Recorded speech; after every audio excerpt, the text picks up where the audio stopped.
I'm Alexandra, and you're listening to Outer Travel Inner Journey.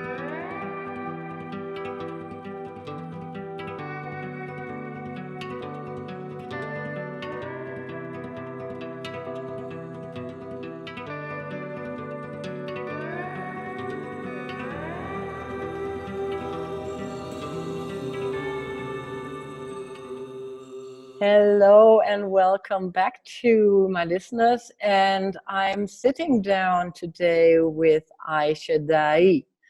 Welcome, Ayse. Thank you, thank you. Hello, everyone. So to give you a quick introduction, Ayse is an academic and meditation teacher who has been living in Berlin for about a year.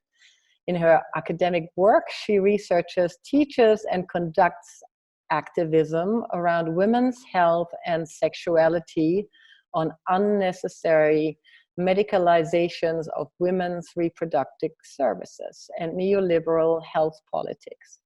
And this is the very reason I somehow got to know Ayse. I'm working in the health system and I am doing alternatively, and I'm looking for more practitioners, whichever way they are working, to work together. And that's at Ayse. So Ayse, what brought you to become an activist? Is there a starting point or anything you'd like to tell us about it? On activism.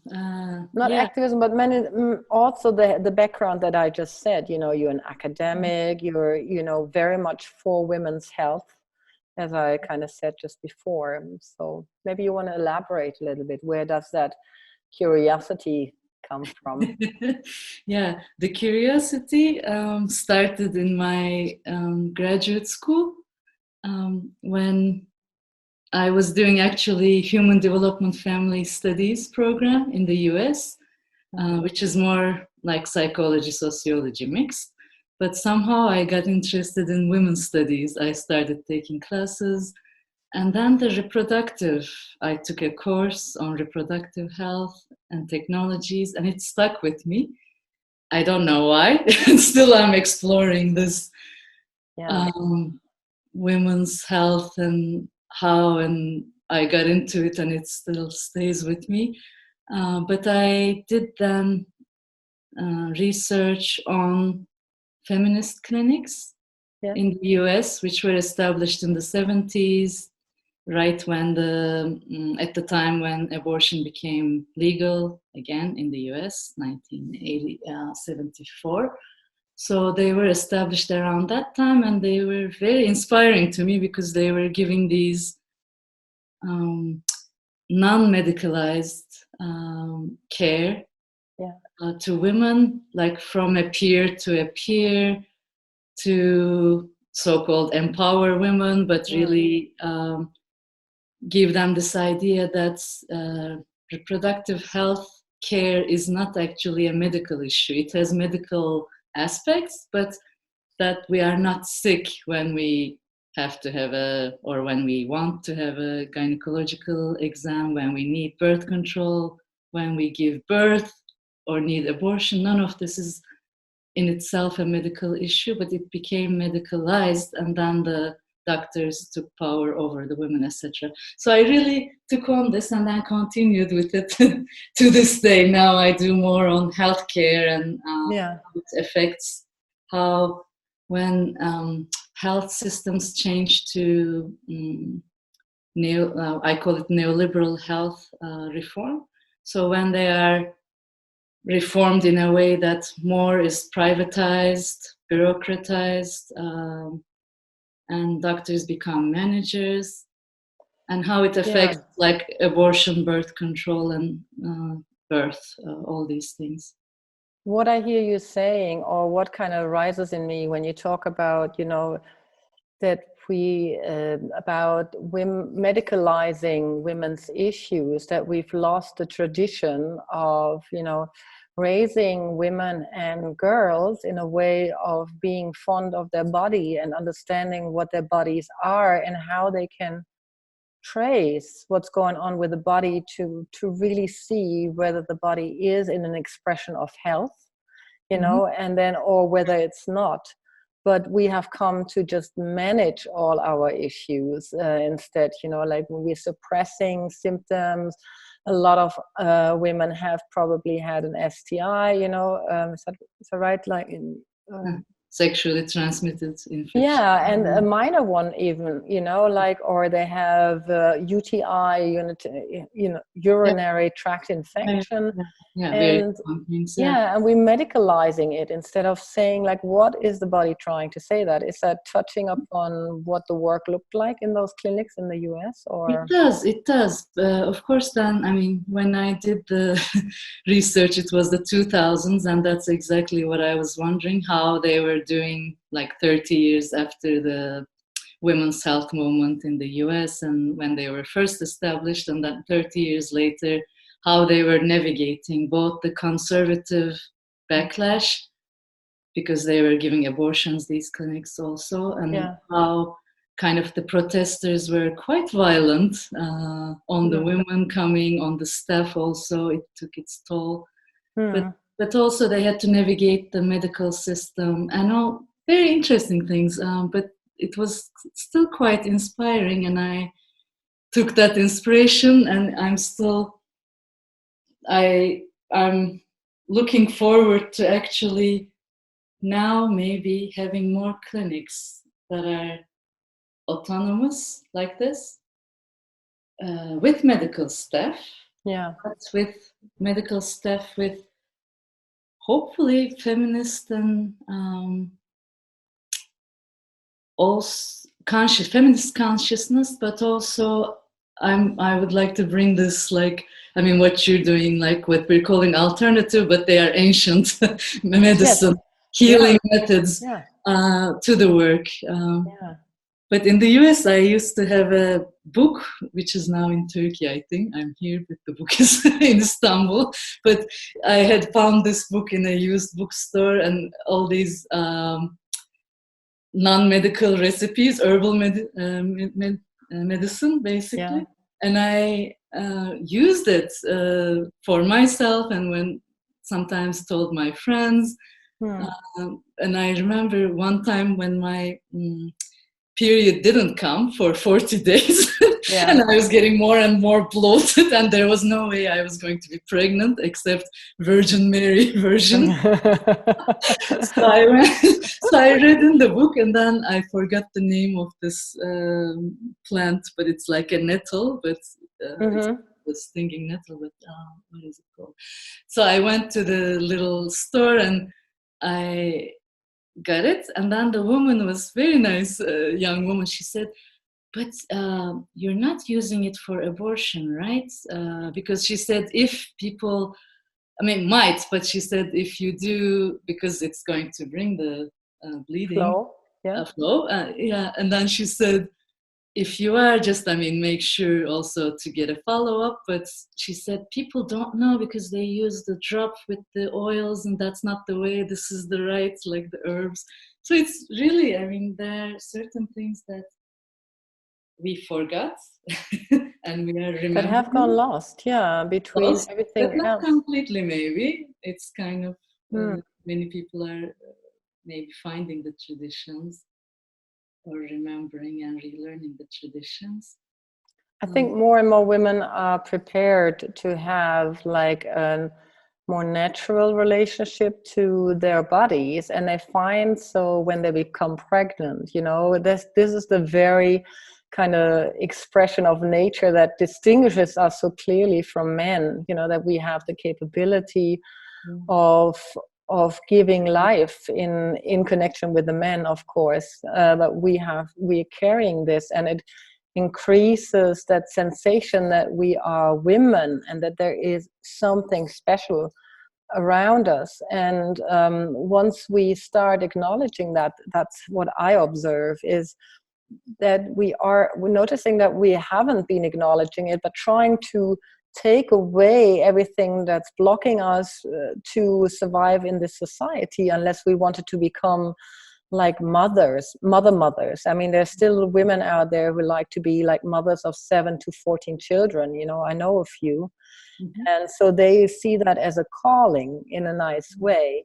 And society, is asking us to use our brains as women as well. I mean, you are an academic, you certainly know how to. And so where do we put ourselves in the scenario of not rendering just to be woman, but also to be a human being with capabilities to bring evolution to society, and having impact in whatever we have experienced or not. Mm-hmm. Yeah. I'm realizing it's a great power, actually. There is a great power that, yes, I also agree that it has been suppressed. Yes. Socially, and then also individually, internalizing all these things. That's the kind of patriarchal, very violent, I think, renditions of feminine. And it's so funny we don't how flourish. it's funny how it shows in so many situations. Like if it's not birth control, I mean, you stepped upon it by saying, like if you're not pregnant, what can you be? You can, if you're younger, you might not have menopause. But when we look at women that kind of struggle with menopause, it's also clear that what happened on developing our femalehood, or however one says that properly, is that we didn't know how to take female hygiene. And I don't mean the literal hygiene, but I mean the female mental hygiene and the taking care of ourselves serious. Because when we end up on the other side in menopause, a lot of us get symptoms that we don't need to have, and there's a lot of experts out there that go back into older traditions and say like, yeah, but it's easy to remedy if you start a little bit early, if you teach your teenagers even, and the 20s and the women in the 30s on how to stay with the balances of, for example, rest and activity. So because that's a different energy. Again, it kind of points me back to, in my head, it points me back to that male energy.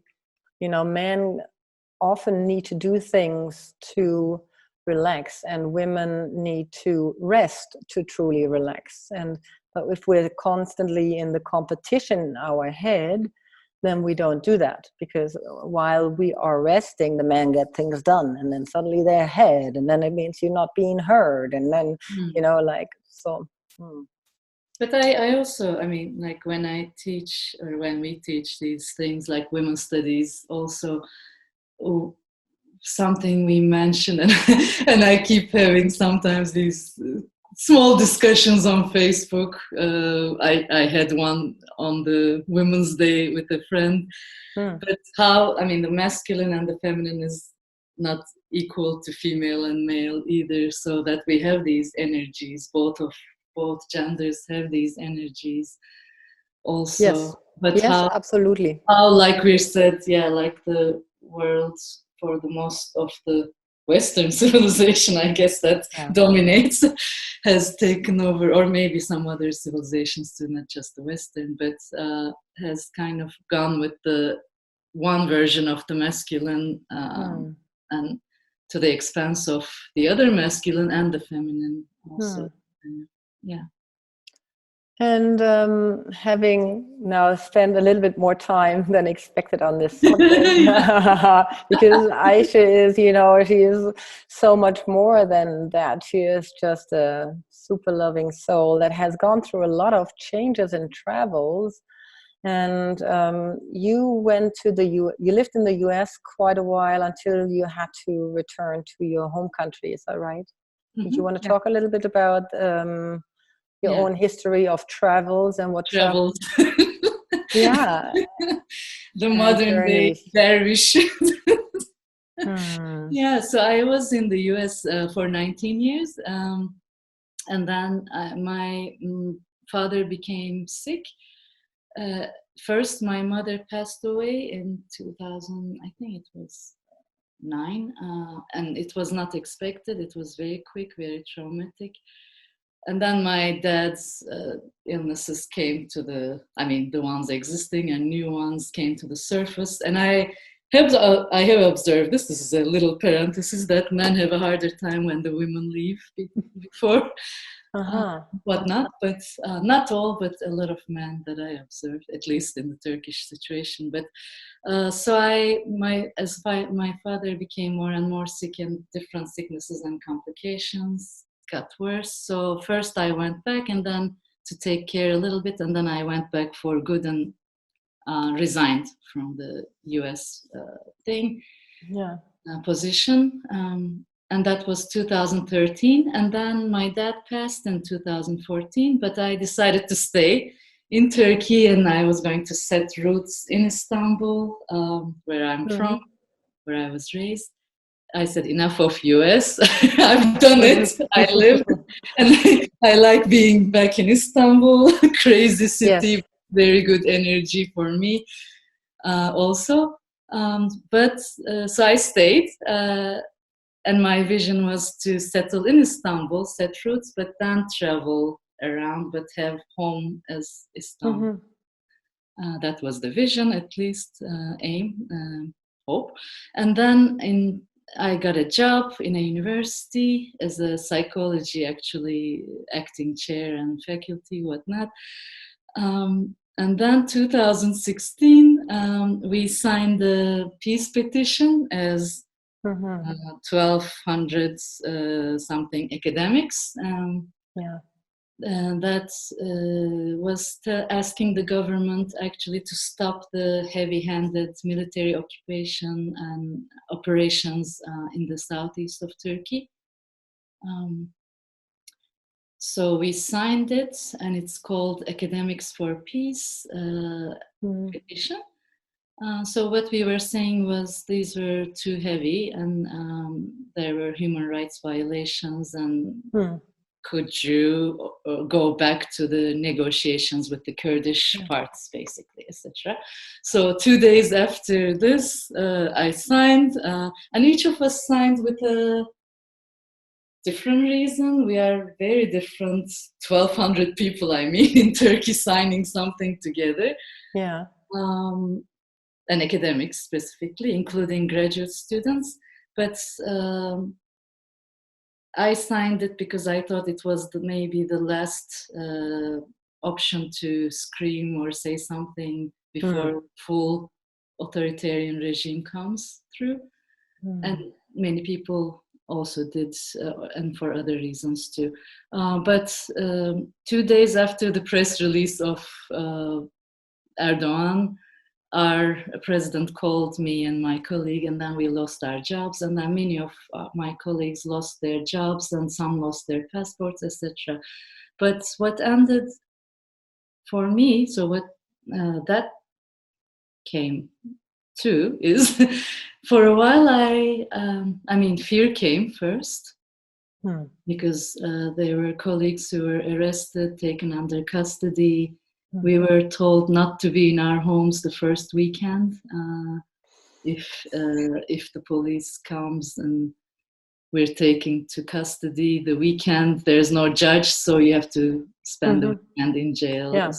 So they said, don't be at home, but also take your laptop and get out. And so I went to stay with a friend, and etc. So first weeks, I mean, we were doing legal things to protect ourselves, giving representation to a lawyer, etc. But so I used the things actually I knew from Qigong and meditation to recenter. And I sensed it, because I sensed the fear. Okay, like, I mean, they could come for me, they could come for a lot of us.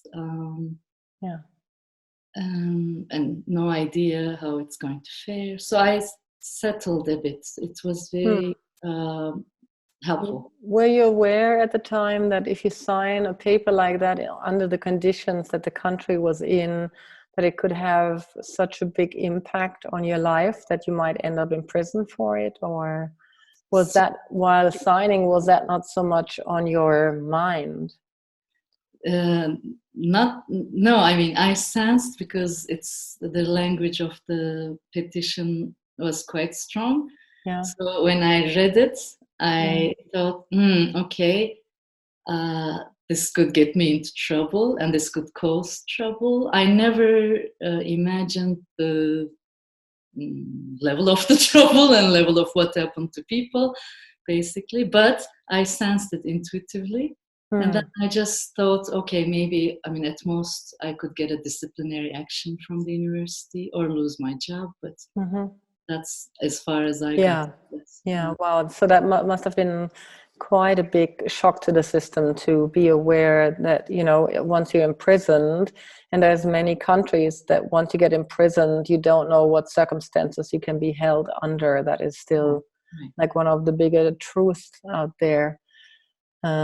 Then you kind of, it spiraled you into a bit of a travel, and you know, you moved countries. Then you went. So at the end of April, I first left for France. I got a 2-month visiting scholarship in Paris. And then this was the time Seine flooded with the rain.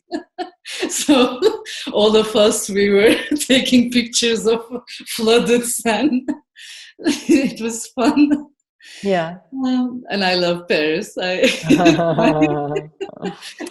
It's my first place out of Turkey in that situation, but also very, I find it very aesthetic, very fun place also.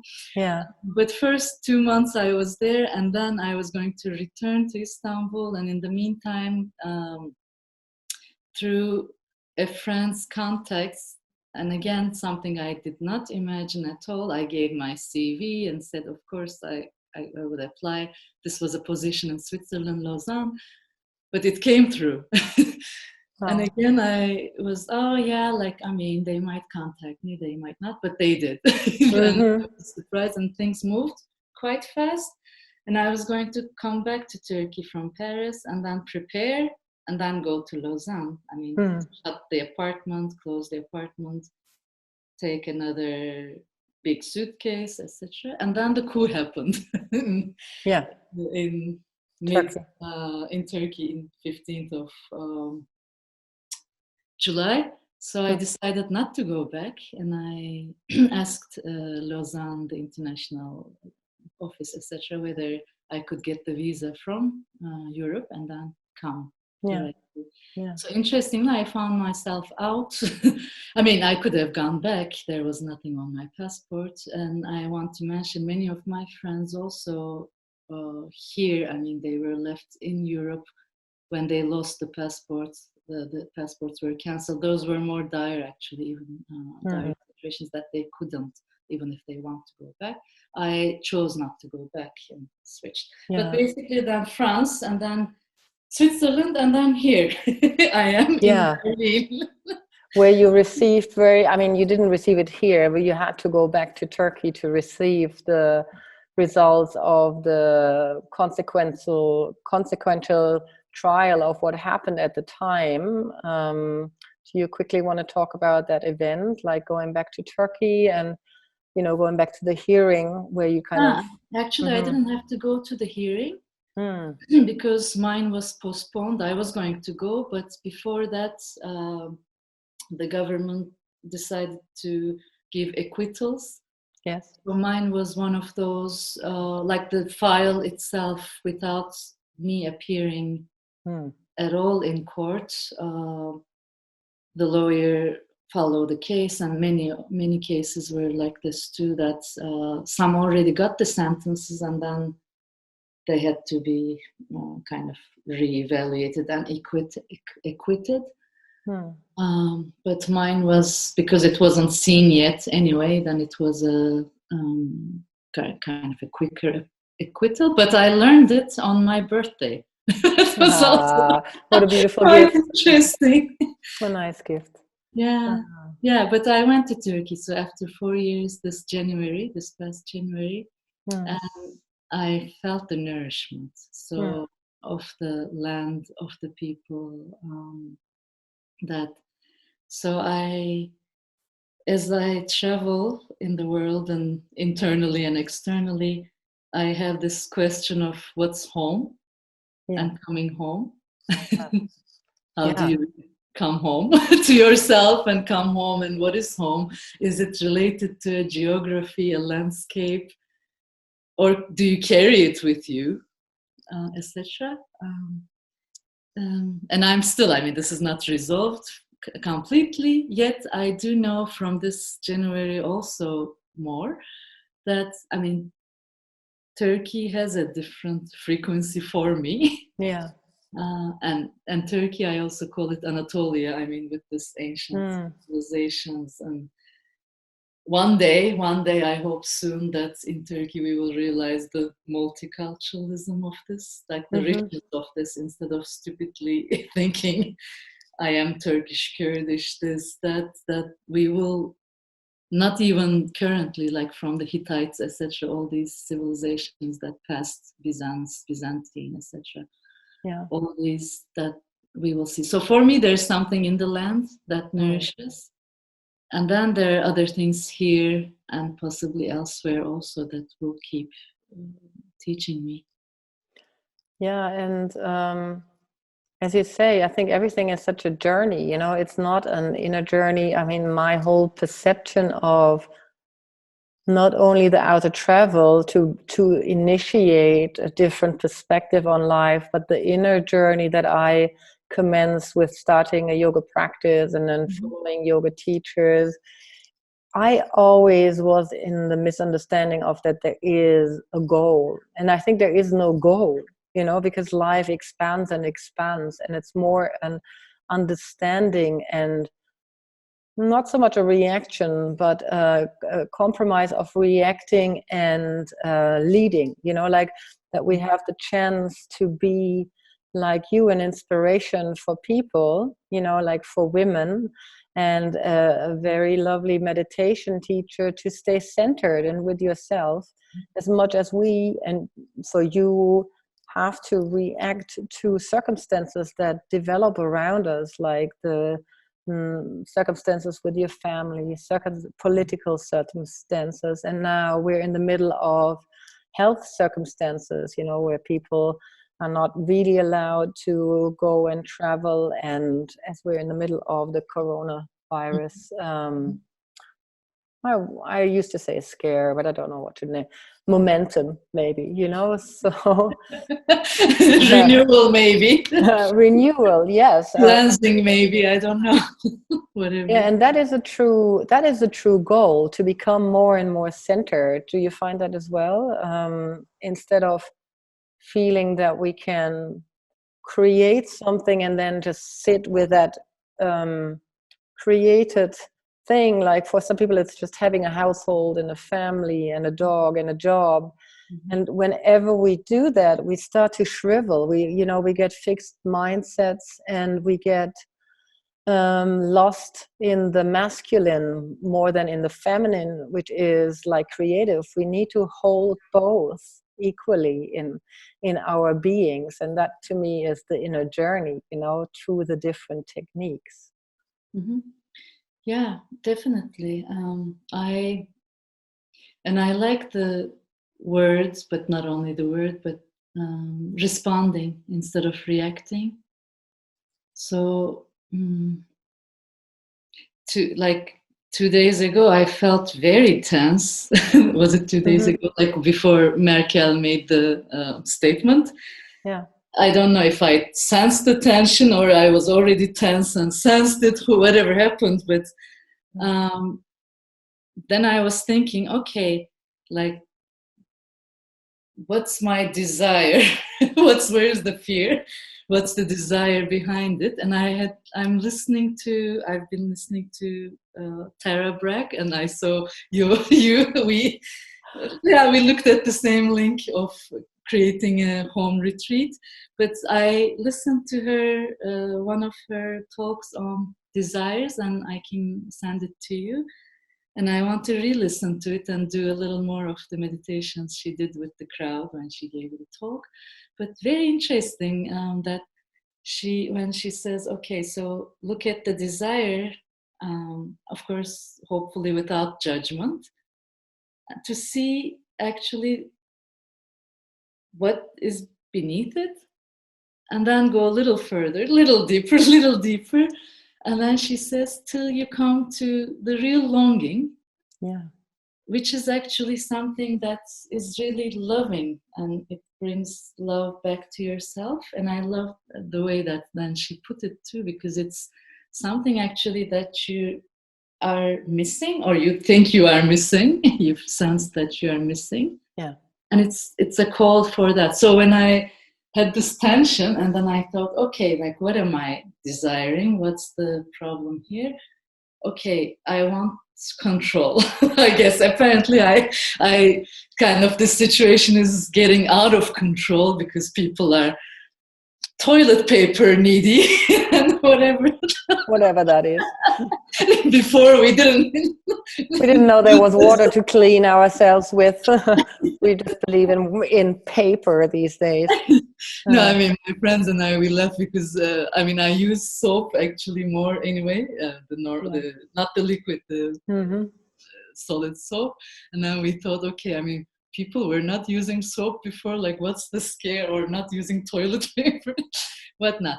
But so when I realized, okay, this is like an urge to control, to gain control, some sense of control, stability, let's say, also even better. And then I thought, okay, I mean, when do we have control anyway? I mean, yeah. Like, where's the trust? Yeah, where's the trust? I hear, where's the trust? And at the same time, where are the true desires? You know, we have been living in fields of man-made dreams, you know, where we're losing what we feel is our dream. I mean, I'm working with somebody on that subject very intensely, you know, to really uncarve and unravel what is the desire deep within us, without the, as you say, you know, attachments or judgments around desires, the immediate desires often, but to see what, because when we come to that very contentment, and as you say, not a reaction, but as you know, a doing and a response to what is in us, we can be so much more happy. And we see a lot of people being unhappy these days, right? Yeah, centering is really, I mean, as you said, whatever people have as a daily practice, or if they don't have one, I would recommend to get one now. It's a good chance. It's a good time to start a practice. And we don't need to punish ourselves over if we miss a day or an hour or whatever, but at least have whatever they find touches their heart. Is it yoga, tai chi, dance, singing, chanting, meditation, sitting meditation, walking meditation, whatever. And even writing can be such a centering practice. Art, I mean, many things. But to spend some time centering, because I mean, we don't know how long this will last. No idea, but also no idea how it's going to evolve either.